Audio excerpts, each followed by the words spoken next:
हाँ, आप सभी का स्वागत है फिर से यूट्यूब चैनल में।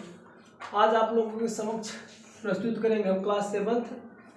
अब चैप्टर आपका लीनियर इक्वेशन है, सब्जेक्ट आपका मैथ है, एक्सरसाइज 6E है, हिंदी मीडियम का NCERT पैटर्न पर आधारित मैथमेटिक्स सब्जेक्ट का ये आपका एक्सरसाइज या अभ्यास है। ई का क्वेश्चन पहला ये कह रहा है कि एक समकोण त्रिभुज के दो न्यून कोणों का अनुपात 7:11 है, तो कोणों के मान ज्ञात कीजिए, है ना। कौन सा त्रिभुज दिया है, कौन सा त्रिभुज दे रखा है, समकोण त्रिभुज दिया है। और समकोण त्रिभुज में एक कोण कितने अंश का होता है, और बाकी दो कैसे होते हैं, न्यून कोण होते हैं, बाकी दो न्यून कोण होते हैं, है ना। किसी समकोण त्रिभुज के अगर समकोण त्रिभुज की बात कर रहा है तो एक कोण उसका 90 अंश का होगा, शेष दो बचेंगे जो वो न्यून कोण होंगे।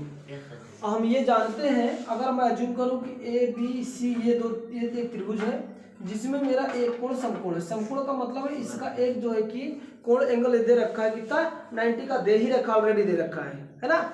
बाकी ये पूछ रहा दोनों न्यून कोण का मान ज्ञात कीजिए। ये दोनों न्यून कोण होते हैं। न्यून कोण का कहने का मतलब इसलिए केवल दोनों न्यून कोण का अनुपात दे रखा है क्योंकि एक कोण इसमें दे रखा है। और हम ये जानते हैं कि किसी समकोण त्रिभुज के तीनों अंतःकोणों का योगफल कितना होता है, कितना होता है 180। अगर तीनों कोणों को मैं सम करूं, क्या कोण A प्लस कोण का B प्लस कोण का C, अगर इनको जोड़ा जाए तो हमेशा वैल्यू कितना देगी, 180 का देगा, है ना। ये रूल कंसेप्ट है। लेकिन यहाँ पर किया क्या है, इस पर एक 90 का दे दिया है। जब एक 90 का दे दिया है, इस कौन सा कोण B, कोण की वैल्यू यहाँ पर जैसे रखेंगे, कोण A प्लस B की वैल्यू 90 अंश का दे दिया है, प्लस का कोण C इक्वल टू कितना हो जाएगा 180। तो अगर यहाँ से कोण A प्लस कोण C की वैल्यू निकालूं, कोण A प्लस कोण का C, तो ये 90 इधर है तो जाके माइनस हो जाएगा, तो कितना हो जाएगा 180 माइनस का 90 होगा, है ना। तो इसको ऐसे कर सकते हैं, कोण A प्लस कोण C इक्वल टू कितना हो जाएगा 90 का हो जाएगा, है ना। यहाँ तक समझ में आया। ये आगे क्या दोनों करेंगे, मतलब कोण A और कोण C, और A और C कौन से कोण माने गए थे, न्यून कोण होते हैं। ये दोनों कौन से कोण होते हैं, न्यून कोण होते हैं। इन दोनों को अनुपात दिया, यानी कहने का मतलब कोण A अनुपात कोण C इक्वल टू दे कितना रखा है, दोनों का अनुपात 7 का अनुपात 11 ये दे रखा है। अब हम करते क्या है, इसको रेशियो को हटाने के लिए इन दोनों में किसी एक से मैं मल्टीप्लीकेशन करूंगा, किसी एक चरराशि के या कांस्टेंट से मैं मल्टीप्लीकेशन करूंगा, कांस्टेंट वैल्यू से। तो हम करते क्या, आप फ्री फ्रॉम हो, चाहे x से गुणा करो, चाहे y से गुणा करो, चाहे z से, चाहे जिससे करो, लेकिन एक से करना है ना, अलग अलग नहीं। तो जैसे इसको गुणा करेंगे x y z से, जिससे कांस्टेंट से गुणा करेंगे, तो हर एक के इक्वल के बराबर होगा। तो मैं यहाँ पर क्या करते हैं, x का गुणा करेंगे, तो यहाँ पर मेरे को निकल कर आएगा कोण A बराबर क्या आ जाएगा 7 का x, क्या आ जाएगा। जैसे ही मैंने मल्टीप्लीकेशन किया वह कोण A की वैल्यू आ जाएगी। फिर क्या हो जाएगा, दूसरा क्या हो जाएगा कोण C, और कोण C बराबर क्या मिल जाएगा हमारा 11x। ये तो बात समझ रहे हो ना। जैसे जो रेशियो, जहाँ रेशियो की बात आती है, अनुपात में दे रखा क्वेश्चन कि इसका अनुपात ये दो कोण का अनुपात इतना है, तो उसमें हमेशा एक कांस्टेंट आप चाहे जिससे गुणा कर दो। अगर नहीं मर्जी करती या k से गुणा कर दो, तो k से गुणा करेंगे तो a बराबर 7 के हो जाएगा, और कोण C बराबर क्या हो जाएगा 11 के हो जाएगा। तो फिर करना क्या होता है, लास्ट में उसी के या x जो वैल्यू रखे रहे तो आप लोग अज्यूम करके उसी की वैल्यू निकाली जाती है, और वैल्यू निकाल के क्या कर दिया जाता है, इसी पे यहाँ पर रख दिया जाता है। तो क्या आ जाएगा, कोण A और कोण C यानी दोनों न्यून कोण आ जाएंगे। तो चलो अब यहाँ से क्या हो जाएगा, अब कोण A कोण C की वैल्यू यहाँ पर इक्वेशन, इसको मैंने ये फर्स्ट होता है, इसको मान लेते हैं क्योंकि ये रूल है, और इसको मैं सेकंड मान लेता हूँ, ठीक। अब क्या करना है, कोण A और कोण C की वैल्यू समीकरण 2 में मान रखना है ना। रखेंगे, लिखेंगे क्या, थोड़ा सा यहाँ पर लिख लेते हैं, इक्वेशन यानी समीकरण 2 में, इन इक्वेशन सेकंड, समीकरण 2 में क्या करेंगे, पुटिंग दी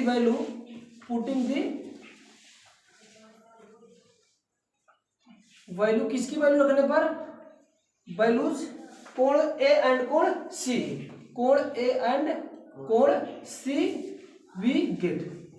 इसका मतलब है, हिंदी का मतलब है कि समीकरण 2 में कोण A और कोण C का मान रखने पर हमें मिलेगा, हमें क्या मिलेगा।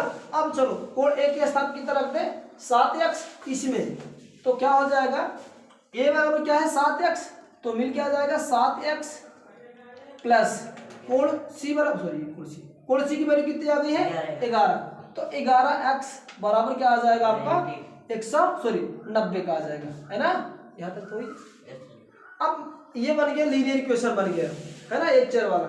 जब इसके x का कोफिशिएंट यहाँ पर 11 है और x का कोफिशिएंट 17 है, 7 है, तो दोनों क्या करेंगे कोफिशिएंट ऐड करेंगे, तो 11 में 7 जोड़ोगे तो शायद 18 आ जाएगा, श्योर 18 आ जाएगा। अब क्या हो जाएगा 18 इक्वल टू 90।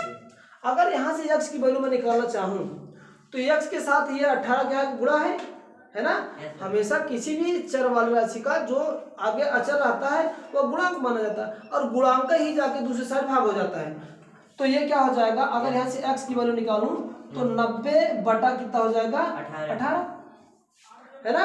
इसको कैंसिल आउट करो, 2 9 18 होगा और 2 45 9 हो जाएगा, है ना। और 9 के 9 5 45, यही होगा ना। तो x बराबर कितना आ गया 5, x बराबर क्या आ गया। अब यही x की वैल्यू क्या कर देना है आपको, यहाँ पर रख देना है। इसको मैं एक कोई इक्वेशन और दे दे रहा हूँ, इसको मैं थर्ड इक्वेशन दे रहा हूँ जिससे आपको लिखने में कोई सुविधा नहीं, ठीक। अब करें क्या, x का मान मैं यहाँ पर हिंदी में लिख देता हूँ, x का मान समीकरण 3 में रखने पर, 3 में रखने, चलो फटाफट डालो, यहाँ पर रखो कोण ए, क्योंकि यही दोनों नील कोण है ना। तो कोण ए बराबर क्या मिल जाएगा 7 गुणे 7x था, यहाँ पर मैं वैल्यू रख देता हूँ, दिस इंप्लाइज दैट कोण ए इज इक्वल टू क्या मिल जाएगा 7 गुणे का 5, 7 गुणे का 5, तो 7 5 कितना हो जाएगा 35, यानी कोण ए की वैल्यू कितनी आ गई 35।